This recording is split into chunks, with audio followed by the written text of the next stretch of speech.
भूतिया कहानी। ठंड में भूत का कहर। उस साल की सर्दी आम सर्दी जैसी नहीं थी। कोहरा इतना घना रहता कि 2 कदम आगे कुछ दिखाई नहीं देता। रात होते ही पूरा गांव चुप हो जाता। कुत्ते तक भौंकना बंद कर देते। गांव के बुजुर्ग कहते थे, इस ठंड में एक भूत जाग गया है। एक सफ़ेद साया जो सिर्फ ठंडी रातों में दिखता है। लोग मानते थे कि जो भी उसे देख ले वो अगली सुबह नहीं देख पाता। लेकिन राजू इन बातों पर विश्वास नहीं करता था। पहली रात। एक रात राजू देर से घर लौटा। ठंड बहुत ज्यादा थी। सांस लेने पर मुंह से धुआं निकल रहा था। जैसे ही वो बिस्तर पर लेटा, उसे लगा किसी ने खिड़की पर दस्तक दी। ठक ठक। राजू उठा। बाहर देखा, कोहरा ही कोहरा।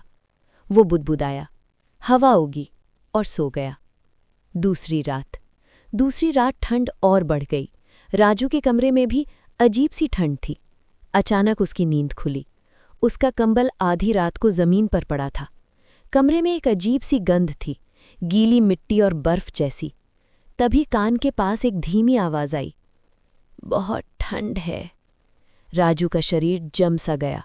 वो हिल भी नहीं पाया। लाइट जलाई तो कमरा खाली था, लेकिन जमीन पर गीले पैरों के निशान थे, और वो भी उल्टे। तीसरी रात भूत का कहर। तीसरी रात पूरा गांव जल्दी सो गया। कोई बाहर नहीं निकला। राजू की हालत खराब थी। उसे लग रहा था कोई उसे देख रहा है। रात के ठीक 3 बजे कमरे का तापमान अचानक बहुत गिर गया। दीवारों पर बर्फ जमने लगी। खिड़की अपने आप खुल गई। तेज ठंडी हवा के साथ एक साया अंदर आया। सफ़ेद कपड़े, लंबे खुले बाल, आंखें बिल्कुल काली। उसके पैर जमीन पर नहीं थे, फिर भी चलने की आवाज़ आ रही थी। छन छन। वो औरत मुस्कुराई और बोली, जो ठंड में मेरी आवाज़ सुन ले, वो मेरी ठंड का हिस्सा बन जाता है। राजू चीखना चाहता था, लेकिन उसकी आवाज़ उसके गले में ही जम गई।